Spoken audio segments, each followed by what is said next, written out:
वही नफरत और वही झूठी खबरें और कुछ मुसलमानों का किरदार साथ में मिलकर ये कुछ लोगों को वो बना देता है कि जो बिल्कुल नफरत में खुद भी जल रहे हैं और भड़का रहे हैं दुनिया को। वो जो झूठी र्यूमर्स फैलाई गई, र्यूमर्स में कोई दम नहीं रहता। अगर वो देखते हैं हमारे साथ रहने वाले तो मुख्तलिफ लोग हैं, तो र्यूमर्स में दम नहीं होता। ये फेक न्यूज जब चलती हैं जब हमने अपने अमल से कुछ नहीं बताया।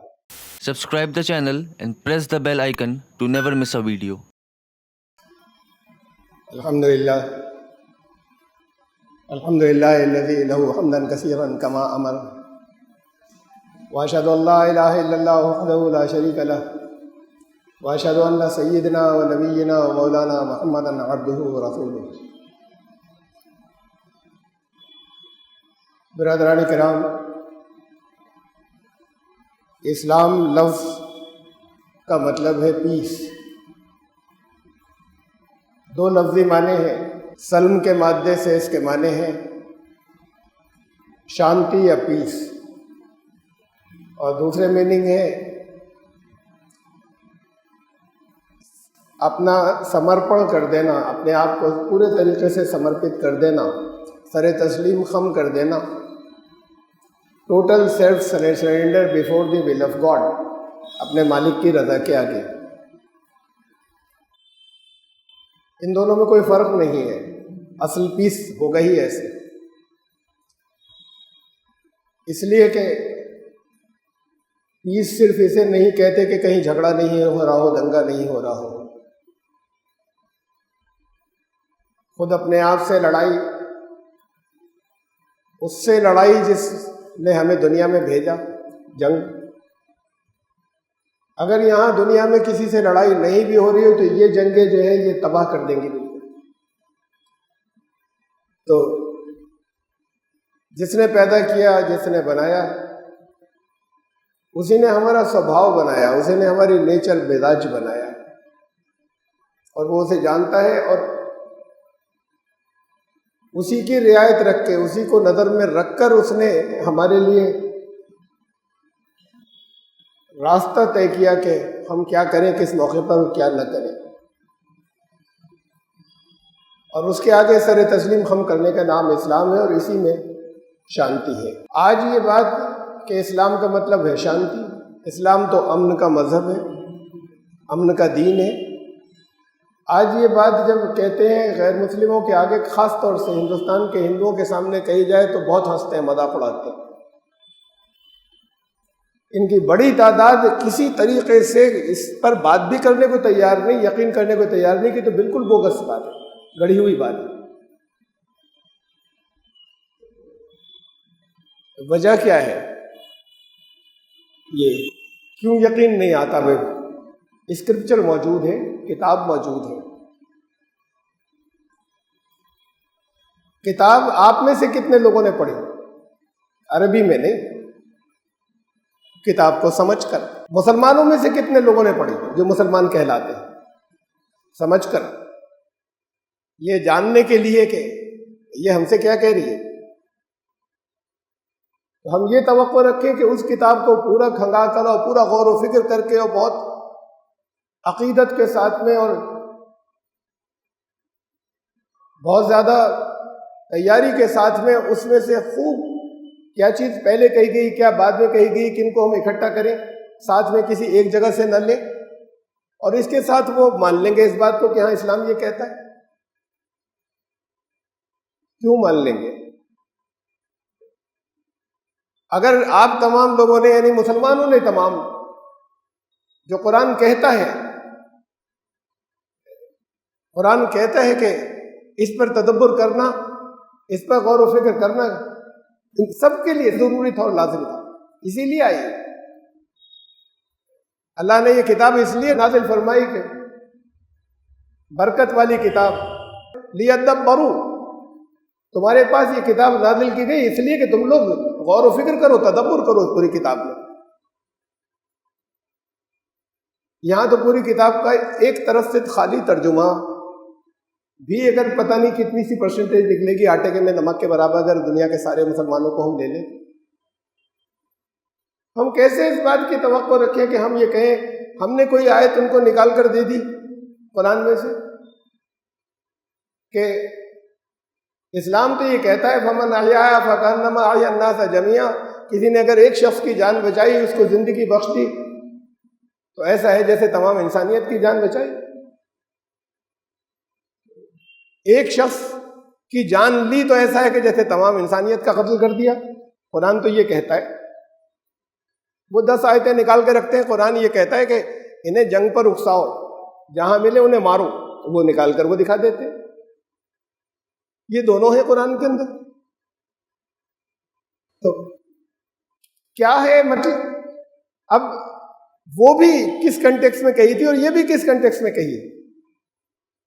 तो दुनिया के और दूसरे जितने ऑथेंटिक स्क्रिप्चर्स हैं उनमें से सब में से इससे ज्यादा खतरनाक चीजें निकाल कर दिखाई जा सकती हैं।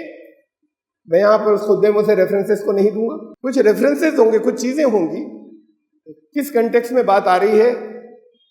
एक मुकम्मल निज़ाम हयात है, तो जिंदगी में वो मौके पड़ेंगे जब जंग भी एसेंशियल हो जाएगी, लड़ना भी जरूरी हो जाएगा।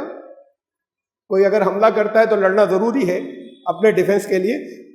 सिर्फ हमला ही नहीं, सिर्फ डिफेंस ही नहीं, वो मौके भी हैं और वो ऐसा होना चाहिए। इंसाफ और अदल जमीन पर कायम करने के लिए बाद मौकों पे तुम्हें हमला करना होगा। अगर कहीं लार्ज स्केल कुरान कहता है जुल्म हो रहा है, तो बड़े पैमाने पे अगर लोगों को दबाया कुचला कहीं जा रहा है और वो चीख रहे हैं और फरियाद कर रहे हैं, तो तुम्हें क्या हो गया कि तुम नहीं जाते और उनके लिए लड़ते नहीं। वमा लकुम ला तुकातिलून फी सबीलिल्लाह, से कहा अल्लाह के रास्ते में जंग है, लड़ते क्यों नहीं जाकर। कि वो लोग जो दबे कुचले हैं, मर्द औरतें और बच्चे, वो फरियाद कर रहे हैं कि हमारे रब किसी को तो भेज दे हमारे पास, अपने पास से, और तुम नहीं जाते। ये अल्लाह के रास्ते में इसे जंग कही, फी सबीलिल्लाह। हम क्यों नहीं समझा सकते, वो क्यों नहीं बता सकते कि कुरान ने जंग सिर्फ 3 मौकों के लिए रखी, चौथे किसी मौके के ऊपर सशस्त्र संघर्ष, आर्म्ड स्ट्रगल की बात नहीं की। लेकिन बहरहाल हमारी तारीख के अंदर है कि हुकूमतें कायम करने के लिए, हुकूमतें बढ़ाने के लिए फौजकशी हुई और लोग गए और उन्होंने मुल्क फतेह किए। बात यह कि वो उनके सामने फिर ये टुकड़े निकाल कर आउट ऑफ कंटेक्स्ट कुरान में से जंग की बात गीता ने की। श्री कृष्ण ने गीता को तरगीब दी, वो नहीं जंग करना चाहते थे कि जंग तुम्हें करनी पड़ेगी और बगैर रहम खाए करनी पड़ेगी। ये मत सोचो कि कोई मर जाएगा, आत्मा अमर होती है, तुम्हें जंग करना है। मैदान जंग के लिए बहुत मंत्र हैं, वेदों ने तरगीब दी, कुरान में ही से निकाल कर दिखाई जा सकती हैं कि कुरान मारकाट की बातें करता है। श्री कृष्ण ने ये तालीम नहीं दी कि तुम दया भी मत करना मैदान जंग में। वो दीन मुकम्मल दीन होगा तो जो जंग के मौके हैं उसकी तालीम भी देगा, और उस जंग से अलग आम इंसानियत के लिए जो उसूल है और जो कुछ करना था उसकी तालीम भी देगा। लेकिन अभी तो खुद मुसलमानों को नहीं मालूम। मुसलमानों में से बदनाम किया, झूठ बहुत कुछ फैलाया, प्रोपेगेंडा किया, ये सब अपनी जगह हुआ, लेकिन टेररिस्ट निकले जगह जगह। उनको टेररिस्ट किसने बनाया, कैसे बने? वो कोई बहुत बड़े स्कॉलर्स नहीं थे जो टेररिस्ट बने, वो भी आम लोगों में से थे जिन्हें नहीं मालूम था, जिन्होंने कुरान का मुताला नहीं किया था ठीक से। वो आयतें जिन्हें निकाल कर ये मुसलमानों के दुश्मन पेश करते हैं कि देखो कुरान तो मारकाट की तालीम देता है, उन्हीं आयतों को मुसलमानों ने निकाल कर उनके सामने रखा कि देखो कुरान तो कहता है जाके मार दो और इससे तुम्हें सीधे जन्नत मिलेगी। उनको जो प्रेरित किया गया, उनको जो इंस्पायर किया गया, इन्हीं चीजों से किया गया। जो इस्लाम दुश्मन जिन चीजों को निकालकर इल्जाम के तौर पर रखते हैं, उन्हीं चीजों को निकालकर उनसे टेररिस्ट बनाए गए। और टेररिज्म हकीकत है। अब वो चीजें भूल जाते हैं लोग, क्योंकि प्रोपेगेंडा पूरी दुनिया में किसके खिलाफ हो रहा है। आज नहीं, एक जमाने से मैं सुनता रहा, कान में पढ़ते रहिए, आप भी सुनते रहे कि ये ठीक है कि हर मुसलमान टेररिस्ट नहीं होता, लेकिन हर टेररिस्ट तो मुसलमान ही होता है। किस चीज को कहते हैं टेररिज्म, ये तो बातचीत अलग है। लेकिन अगर निकलना, लोगों को मारना, बस्ती में और आबादियों में। तो पंजाब में कितने दिनों टेररिज्म रहा? वो सिख टेररिस्ट नहीं थे। ये उल्फा और मिजोरम के अंदर, असम के अंदर बहुत बड़ी तादाद जो टेररिस्ट की है वो तो सारे क्रिश्चियंस हैं, आज भी हैं। नाम बदल दिया आपने, आप उन्हें टेररिस्ट नहीं कहते, उनके खिलाफ फौज तो भेजते हैं, सेना तो भेजते हैं। ये जो नक्सल से लफ्ज टेररिस्ट नहीं बोलते, नक्सलवाद, ये टेररिज्म नहीं है।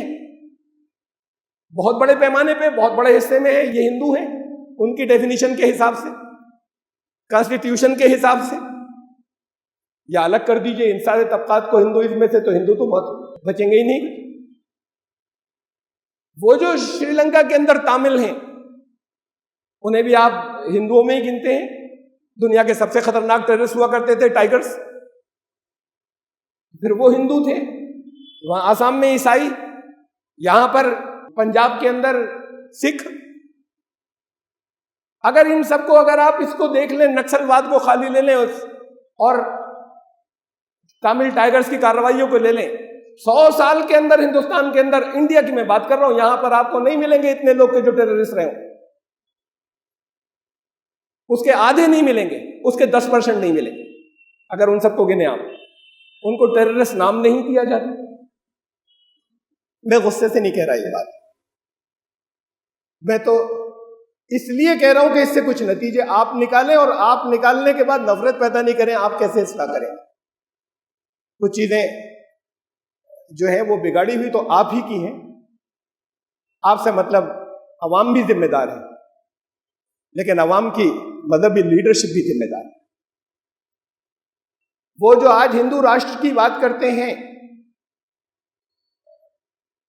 और कहते हैं कि अब बस सारा जोर उसके लिए लगाना है, आ जाएगी।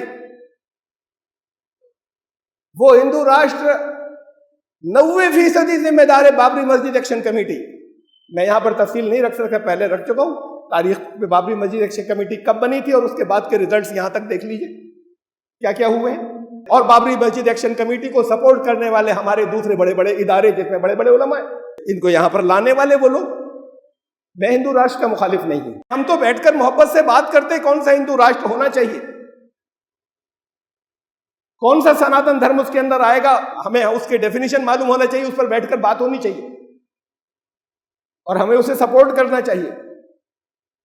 लेकिन वो हिंदू राष्ट्र जिसके अंदर नफरतों की बुनियाद के ऊपर हो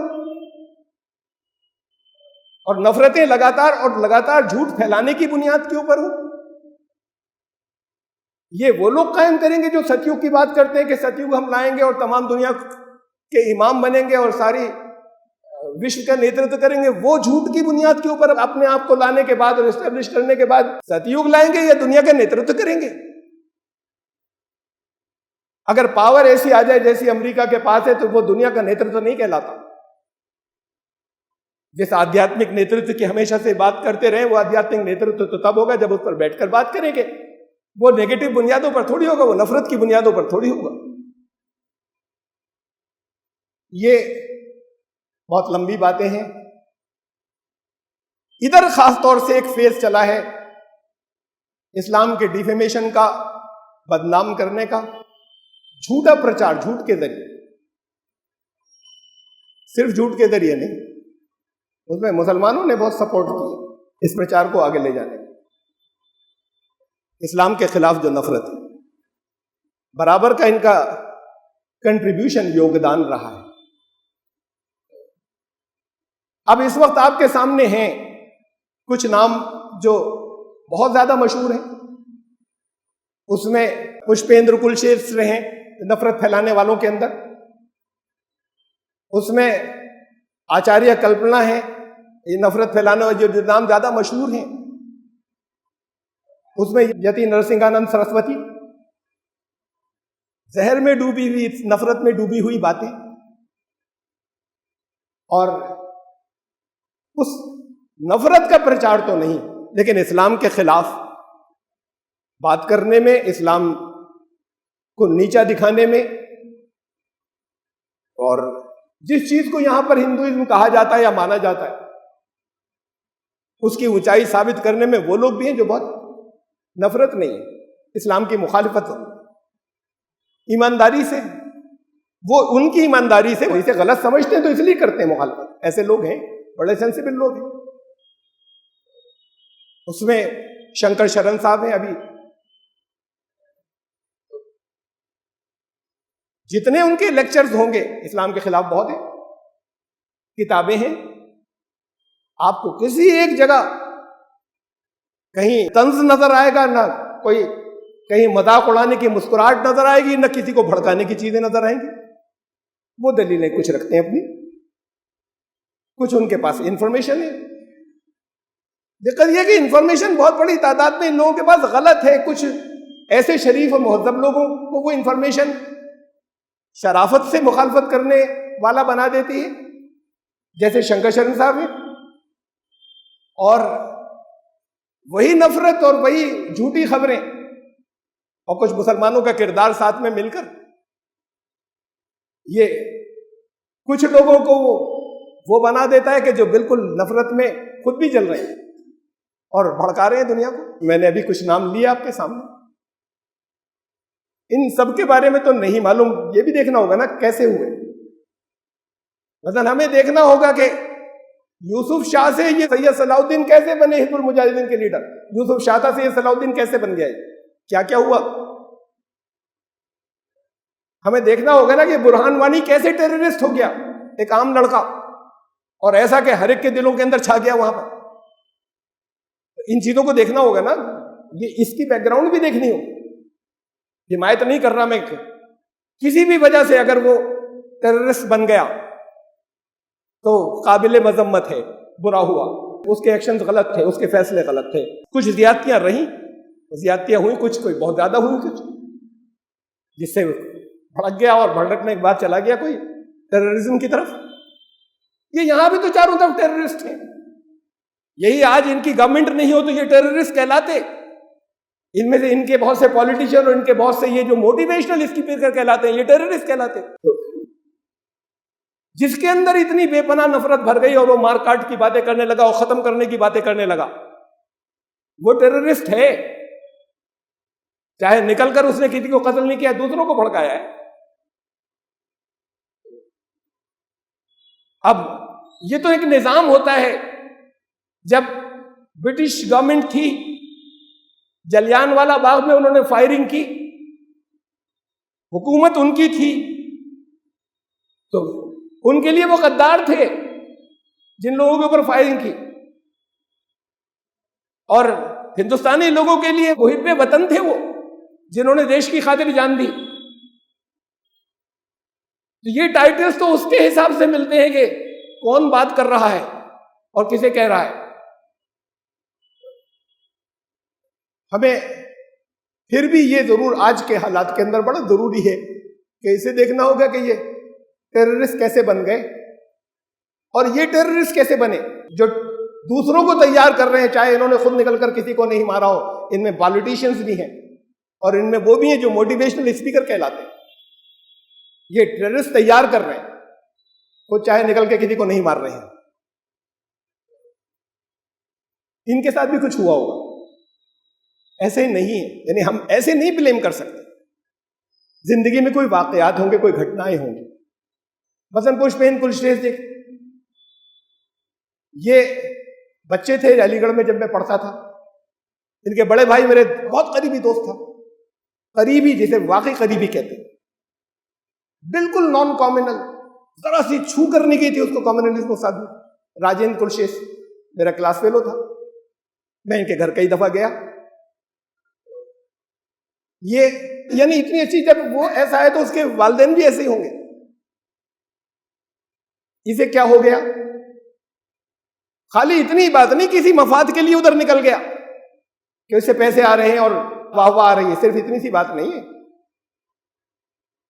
मैं नहीं सुन सका बहुत स्पीचेस, लेकिन एक जगह कुछ ट्रेसेस मिले इस तरह की कि जिसमें ये इशारे मिले कि कुछ लड़कों ने कर रहे थे एहतिजाज, उनमें कि लड़कों के एक ग्रुप जो है वो घर में घुस के लेडीज के साथ में उन्होंने बदतमीजी की।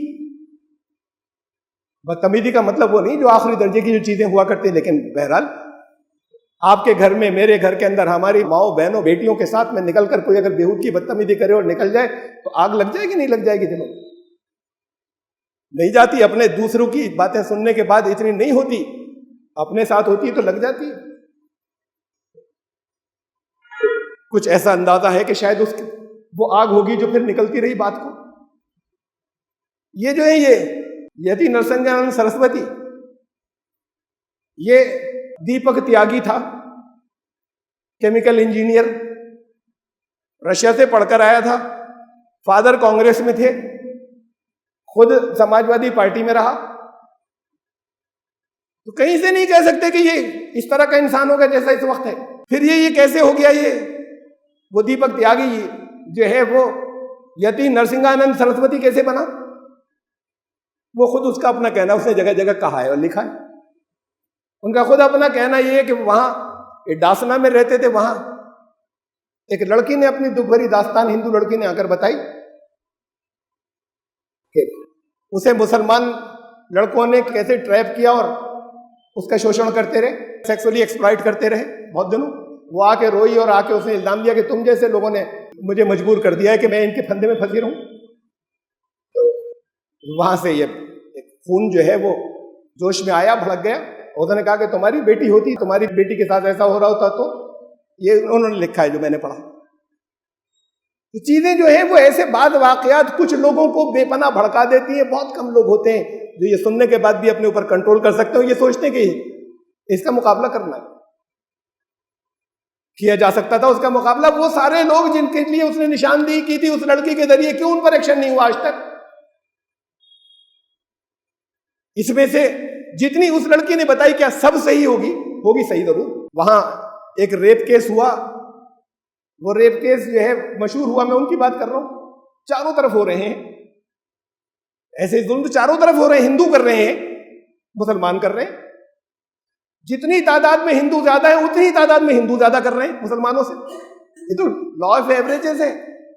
जो केस भी मशहूर हो जाए या लाइमलाइट में आ जाए या सामने आ जाए। उन्नाव रेप केस बहुत मशहूर हुआ जिसमें एक बीजेपी के एमएलए इन्वॉल्व थे।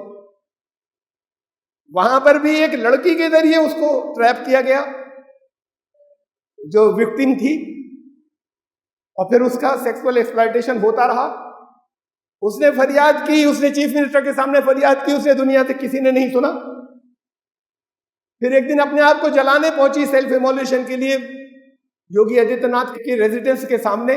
उस वक्त उसे पकड़ा गया और फिर प्रेस में बहुत ज्यादा आया और हलचल मची।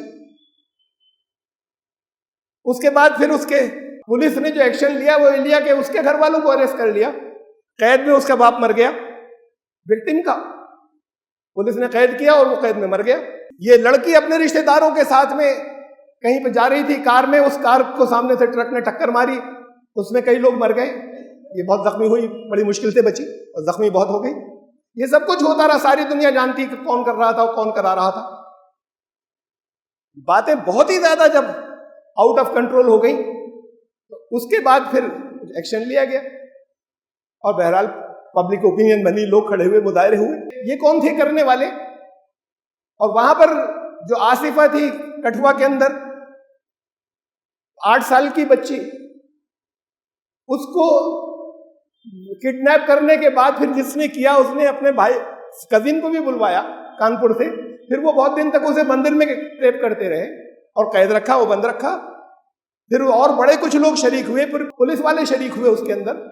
हद ये कि उन्होंने सोचा कि अब इसके बाद इसे मार दिया जाए। तो मारने से पहले भी पुलिस वाले ने कहा कि इसे आखिरी मौका तो और मुझे कर लेने दो, इसके बाद तो तुम मारने ही जा रहे हो। ये दिल हिला देने वाली बातें नहीं है, मैं आप लोगों को नहीं भड़का रहा। किसी भी एक बच्ची के साथ में, चाहे वो उन्नाव वाली हो, चाहे ये कठुआ वाली हो, और चाहे वो बच्ची हो जो जिनका हवाला इन्होंने दिया ये यति नरसिंहानंद जी ने, ये सब हमारे लिए इबरत की दास्तानें हैं और इस सबके खिलाफ समाज को लड़ना चाहिए और सबको खड़ा होना चाहिए। लेकिन बात यह कि वो तो बहुत ही आखिरी दर्जे की बात थी जो उन्नाव वाला केस उभर गया। ये भी बहुत आखिरी दर्जे की बात हो गई थी जो ये कश्मीर वाला उभर गया। वरना तो ये होता रहता है और चारों तरफ चलता रहता है। कितने चल रहे होंगे और उसी रेशियो में चल रहे होंगे आप, जिस रेशियो में हिंदू मुसलमानों से ज्यादा है, उतने हिंदू कर रहे हैं, उतने मुसलमान भी कर रहे हैं। लेकिन होता ये है कि अब मैं आपको कठुआ केस की और जरा सी तफसील सुनाऊं तो आप सब भड़क जाएं। उस पर भड़केंगे नहीं, कहेंगे हाँ बुरा हुआ, उन्नाव वाली बात क्यों। मैं और डिटेल सुना दूं, सुनेंगे बगैर जज्बात के सुनते रहेंगे। इससे ज्यादा मैं डिटेल सुना दूं तो बगैर जज्बात के सुनते रहेंगे, इसलिए कि सब मुसलमान है ना, एक हिंदू लड़की के साथ। तो इसे देखना होगा ना हमें कुरान ने क्या कहा हमसे कि कूनू कव्वामीन लिल्लाहि शुहदा बिल क़िस्त, तुम्हें इंसाफ की गवाही देने के लिए खड़ा होना है, जस्टिस की। ये नहीं देखना है कि हमारे कौन से हैं, ये उसके हिसाब से पैदाइश के एतबार से हमारे कौन से और हमारे कौन से नहीं। इंसाफ क्या है और हक क्या है, इस इंसाफ की गवाही देने के लिए अगर खड़े हुए होते तो हालात कुछ और होते। वैसे ही है जैसे बाकी सब है। अब प्रचार उनके हाथ में है, तो इसलिए वो कैसे सामने नहीं आते, मुसलमानों के एक दो सामने आते हैं, फिर सारे में पब्लिसिटी होती है खूब। एक फिर पहले तारीख थी, वो कहते हैं वो झूठी थी, कम्युनिस्टों की लिखी हुई थी। हम सच्ची तारीख दे रहे हैं। वो सच्ची तारीख के अंदर यह है कि हजारों मंदिर जो है वो मुसलमानों ने गिरा दिए, तोड़ डाले। दिन रात मैं सुनता रहता हूं, अपने जानने वालों हिंदुओं से सुनता रहता हूं जिनसे अच्छे ताल्लुकात है, सवाल नहीं करता। कितनी कितनी बातों पे बहस करेंगे, इन बहसों तो कोई नतीजा नहीं है। नतीजा तो इससे कि अपने आप को बदलना होगा, इसलिए नहीं करता। आज ही मैंने इत्तेफाक से कायदा कही थी, दर्स में भी ये बात कही थी, कुरान की पब्लिश्ड है, छपी हुई है। मैं उन सैकड़ों मंदिरों की लिस्ट तो दे सकता हूं जो औरंगजेब ने बनवाए थे या औरंगजेब ने जिनको जागीरें दी थी, वो लिस्ट तो छपी हुई है, बुक्स में है। मंदिरों के नाम के साथ में, जगह और मकाम और नाम के साथ में, खाली नाम ही नहीं है बल्कि वहां पर वो डॉक्यूमेंट्स हैं आज भी उनके पास, डॉक्यूमेंट्री प्रूफ्स के साथ में ये जितने नाम है। इसलिए कि बहुत से वो हैं जो इन किताबों में, या वो नहीं है बहुत से जो किताबें छपी, इन सैकड़ों की जो लिस्ट छपी है। मसलन चित्रकूट में मैंने अपनी आंखों से देखा कि बालाजी का मंदिर है, उसमें अंदर नहीं बाहर बहुत बड़ा बड़ा बहुत मोटा मोटा दूर पूरी दीवार पर लिखा हुआ था कि इस मंदिर को जमीन और जागीर औरंगजेब ने दी। उस मंदिर का नाम जो है वो इस लिस्ट के अंदर नहीं है जिसकी मैं जिक्र कर रहा हूं। मसलन हमारे यहां से 60 किलोमीटर दूर नंदा देवी का मेला लगता है रामनगर में हर साल। इसको जागीर, और वो फरमान निकाला जाता है, उस फरमान के साथ जुलूस निकलता है कि उसको जागीर औरंगजेब ने दी। इस मंदिर का नाम उस लिस्ट में नहीं है, तो पता नहीं कितने और होंगे। तो ये तो सैकड़ों की बात हो गई कि जो डॉक्यूमेंटेड है, जहां प्लेस कर सकते हैं पिन पॉइंट करके कि कौन सा मंदिर जिसको जागीर दी थी। मैं औरंगजेब की हिमायत नहीं कर रहा और नहीं करता, कभी नहीं करता, करता भी नहीं। लेकिन चूंकि उसका नाम लेकर ठीकरा फूटता है मुसलमानों के ऊपर, इसलिए इस वाकई की मैं बात कर रहा हूं कि मुसलमान रूलर्स ने मंदिर तोड़े, हजारों तोड़ दिए। हर एक की जबान पर है, हर एक कह रहा है, हर एक जानता है इस बात को, हजारों तोड़े। कैसे जान गए भाई? ये प्रोपेगेंडा हुआ। मैं प्रोपेगेंडा इसलिए कह रहा हूं कि आज तक मैंने हजारों तो जान लीजिए 100 मंदिरों की लिस्ट नहीं देखी कि फला फला मंदिर तोड़े थे। अरे कोई एक लिस्ट भी तो दो, कोई सबूत भी तो होगा ना। जैसे जिन मंदिरों को जागीरें दी गई उसकी लिस्ट एक मौजूद है जो कंप्लीट नहीं है, बहुत और है। एक लिस्ट 100 ही मंदिरों को दीजिए हजारों के बजाय, कि कहां पर किस नाम का मंदिर था, किस सन के अंदर था जो तोड़ा गया और किस जगह पर था। कोई रिकॉर्ड कहीं होगा? वो कुछ नहीं, हजारों मंदिर तोड़े थे। तोड़े चंद मंदिर औरंगजेब ने, जो मुझे मालूम। इंडियन गवर्नमेंट ने ऑपरेशन ब्लू स्टार किया था और गोल्डन टेम्पल पे भी तो हमला किया था, इसलिए कि वहां संत भिंडरान मौजूद थे, संत जर्नैल सिंह भिंडरान वाले एक पैरेलल गवर्नमेंट चला रहे थे और ओपन उनका यह था कि खालिस्तान कायम करना है। तो जब पावर उनकी बहुत बढ़ गई तो उस वक्त फिर पूरा एक आर्मी ने, बहुत बड़ा ऑपरेशन था वो, आर्मी ने सराउंड करने के बाद हमला किया और दायरे के गोल्डन टेम्पल को नुकसान भी पहुंचा। और उनके अगर कोई लोग सचमुच सिखों में कुछ उनकी ये भी समझते हो कि यहां पर गोल्डन टेम्पल में बैठ के नहीं करना चाहिए, तो किसी की हिम्मत नहीं थी कि बोल सकता। तो ऐसी जो साजिशों के अड्डे अगर कभी मंदिर बने हो, और ये बनते हैं, मजहबी मकामात, मस्जिदें भी बनती हैं और मंदिर भी बनते हैं और गुरुद्वारे भी बने, तो अगर कोई हुकूमत वक्त के खिलाफ, मैं साजिश की बात जो कुछ कर रहा हूं, तो अगर साजिशों का अड्डा कोई मंदिर अगर बनाओ तो और किसी रूलर को इंफॉर्मेशन मिलेगी तो हमला करेगा। हमला करने में उसको नुकसान भी पहुंचेगा।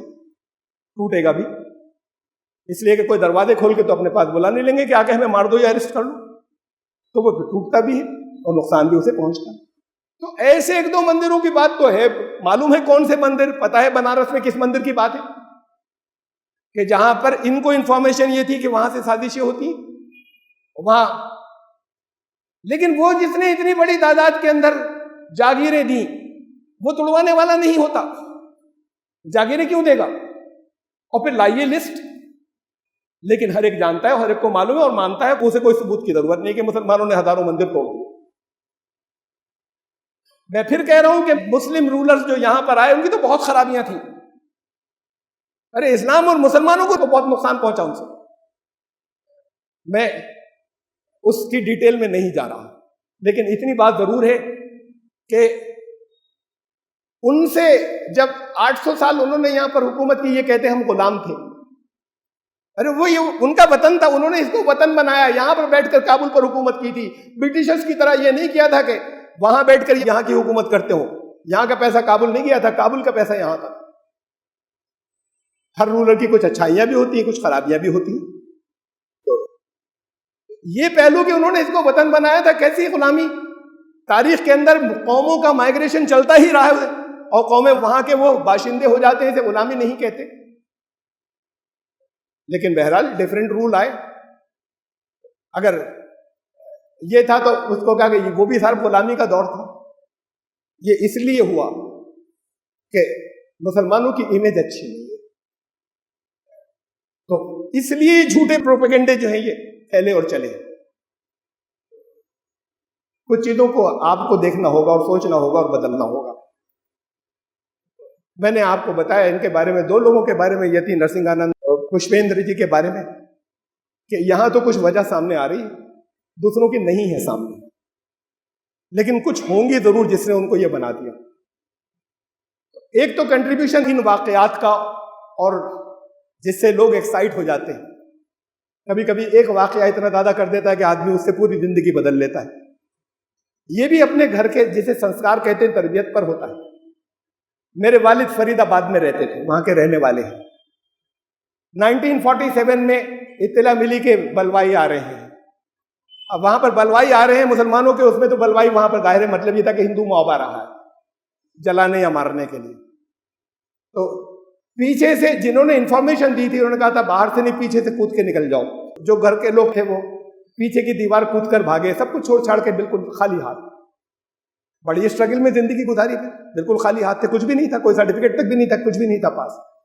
और शुरू का दौर वो जो पार्टीशन का था, उसमें कोई मुसलमान कहीं से कुछ ले भी नहीं लग सकता था ऑफिशियली अपनी चीज, जो गया वो गया।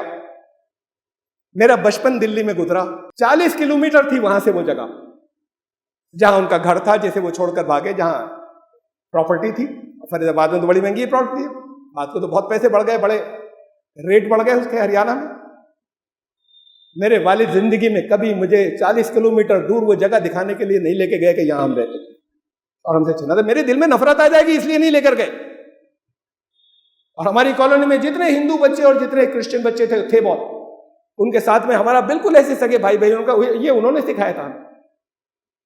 फ्रिज नहीं होता था घर में हमारे, अगर ठंडे पानी जो बर्फ डाल के रखते थे, बनाकर हम खेल कर आते थे। हमारे साथ हिंदू बच्चे भी होते थे, किसी ने पानी पिया और फेंकना चाहते हो रोक लेते थे, मुझे देते थे कि तुम पी लो।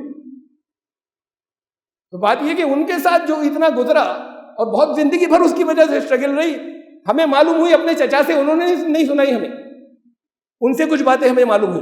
हमारे दिल में नफरत नहीं आ जाए, अल्लाह का शुक्र है नहीं आई। उन्होंने बचपन से मोहब्बत करना सिखाया हमें। बहरहाल हर जगह नहीं होते ऐसे पेरेंट्स, एक एक वाक़े से इंसान भड़क जाता है। इन मुख्तलिफ मौक़ों पे क्या हुआ, मैं इनके बारे में कुछ बताना चाहता हूँ आपको, जिनकी एक तरीके से यूँ समझिए कि मेरे दिल में उनके लिए रेस्पेक्ट आई, इस्लाम की मुखालफत में बोल रहे थे। और ऐसा है कि कोई अगर उससे तो भड़केंगे हिंदू, वो जो और नाम मैंने लिए, और न्यूट्रल लोग, औसत दर्जे के मुसलमान, या वो जो थोड़ा सा मजहब बेदार हो गए, वो अगर सुनेंगे तो वो इस्लाम को छोड़ दें। वो इतने मुहज़्ज़ब अंदाज में, शरीफान अंदाज में इस्लाम के खिलाफ दलील नहीं दे रहे थे, कुरान के खिलाफ। और किसी एक जगह उनके अंदाज में जारहानापन नहीं था, कहीं कोई तंज़िया मुस्कुराहट नहीं थी, किसी जगह अल्फाज का सिलेक्शन भी बहुत ही नपातुल और मुहज़्ज़ब था सारा। हाँ, ये ठीक है कि वो इस बात को नहीं मानते कि वो अल्लाह के रसूल थे। ये तो फिर अगर मान ले तो फिर मुसलमान ही नहीं हुए। और ये इसे फिर साबित भी कर रहे थे कि नहीं, ये अल्लाह का कलाम नहीं है। उसमें मसलन उन्होंने सूरह अनफाल की 8वीं सूरत आयत नंबर 65-66 का हवाला दिया। 65 में कहा गया है कि तुम अपने से, मैं खुलासा बता रहा हूं, अल्फाज का तर्जुमा नहीं कर रहा, वक्त नहीं। आयत नंबर 65 में कहा गया कि तुम अपने से 10 गुने पर भारी होगे अगर तुम्हारा ईमान मजबूत है और साबित कदम अगर बहुत रहे तुम। और फौरन ही आयत नंबर 66 में यह कहा कि अब अल्लाह ने यह देखा तुम्हारे अंदर कमजोरी है, तब भी तुम अपने से दुगने पर भारी पड़ोगे। तब उन्होंने कहा कि ये देखिए, ये पहले ये कहा फौरन ही अगली आयत के अंदर, और एक साथ ही नादिल भी हुई। अरे एक साथ ही नादिल भी हुई तो अगली आयत में ये कैसा खुदा है कि जो क्षण बात बदल रहा है, फौरन ही उसी लम्हे बात बदल दी। 10 गुने पे भारी हो गए, दुगने पे भारी हो गए, तुम्हारे अंदर जरा कमजोरी है। तो उन्होंने कहा ये तो ऐसा लगता है जब ये कहा कि 10 गुने, उन्होंने ये कहा कि भाई अल्लाह ने उतारी है, उन्होंने लोगों को बताया, तो खुद कहते थे वो, जाहिर बात है कि अल्लाह का उतारा मान ले तो मुसलमान नहीं हो। तो उन्होंने जब लोगों से ये कहा कि तुम 10 गुने पे भारी पड़ जाओगे, तो लोग तो घबरा गए कि ये हमें कहां कहां झोंकेंगे। तो जैसे ही उन्होंने ये रंग देखा तो फौरन ही उन्होंने कहा कि अभी एक आयत आ गई कि अल्लाह ने देख लिया तुम्हारे अंदर कमजोरी है, तुम दुगने पर भारी हो। इसका मतलब ये कि जैसी जरूरत होती थी वैसे वो एक आयत पेश कर देते थे, ये आ गई अल्लाह की तरफ से। मैंने एक मिसाल दी आपको, पता है मिसाल क्यों दी?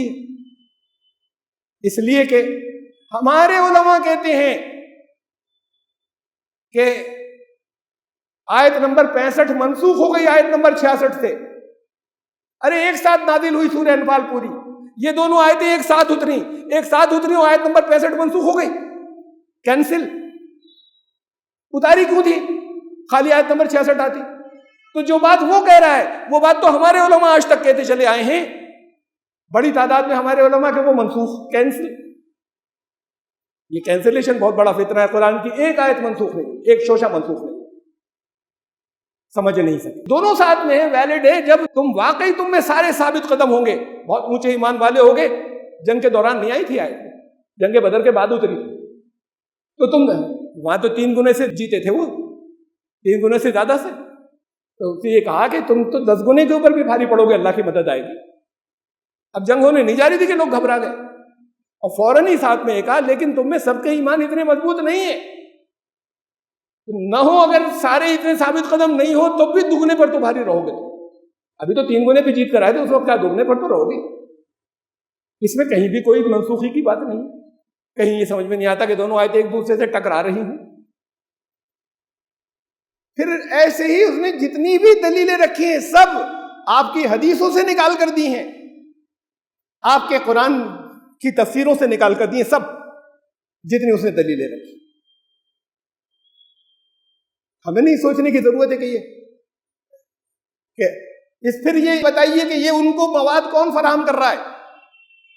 तो उनको मवाद तो हमने फराहम किया, ये हमारे गलत नताइज ने, हमारी गलत अंडरस्टैंडिंग ने कुरान की, तो उनको इस्लाम का मुखालिफ बनाकर और बहुत स्ट्रांग दलीलें दे दी।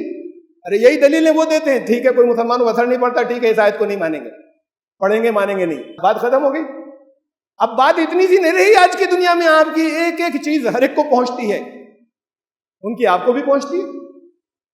तो फिर उन्होंने रखा है दलील को, ये कैसा है कि दोनों आयतें एक साथ नाज़िल हुई, अगर वो कैंसिल थी एक ही उतारी होती ना, ये दोनों क्यों उतारी थी? कि पट से एक बात कह दी और कह दिया पिछली कैंसिल, तो ये तो अपनी मर्जी से जैसा चाहा कर रहे हैं। मैं ये बता रहा हूं कि ये डिफेमेशन का या इस्लाम को बदनाम करने का मसाला हालात ने दिया, उनके अपने अंदर के लोगों ने दिया, जिन्हें हमने खड़ा किया था यहां तक पहुंचा दिया, उन लोगों को पावर मिल गई, वो उनकी पब्लिसिटी ने दिया, और हमारी कुरान की और इसके अंडरस्टैंडिंग ने दिया, हमारे सबके अमल ने दिया। ज़कात हमें दुनिया के इंसानों के लिए लाया गया है, तमाम दुनिया के इंसानों के लिए। आपने क्या किया आज तक दुनिया के आम लोगों की भलाई के लिए? जिन्होंने किया है आप में से हैं वो लोग, मुबारकबाद हो। लेकिन इंसानों की मेजॉरिटी ने क्या किया है? मुझे ये बताएं कि उसके खिलाफ, जो उन्नाव रेप केस के खिलाफ हमारे मुसलमानों के कितने जुलूस निकले? ठीक है, हिंदुओं के साथ जो निकले उसके साथ कुछ मुसलमान भी शामिल हुए थे, सियासी लीडरों ने निकाले थे। मुसलमान उलमा ने कितना एहतजाज किया। अगर ये सही है कि हमारे मुसलमान उलमा से जब भी पूछा गया टेररिज्म के बारे में तो उन्होंने उसकी मुखालफत की, ये बिल्कुल सही है, प्रेस में नहीं आता ही। लेकिन खाली जबान से कहना काफी था क्या? क्या टेररिज्म की अगर मुखालफत की, अगर उसे सचमुच टेररिज्म किया तो झूठे बयान दिए, और अगर सचमुच था ऐसा तो निकलकर उसके खिलाफ खड़े होकर तहरीक क्यों नहीं चलाई उनके कि हमारे लिए ये इस्लाम के बदतरीन दुश्मन है जो मुसलमान कहलाने वाले टेररिस्ट, क्यों नहीं चलाई?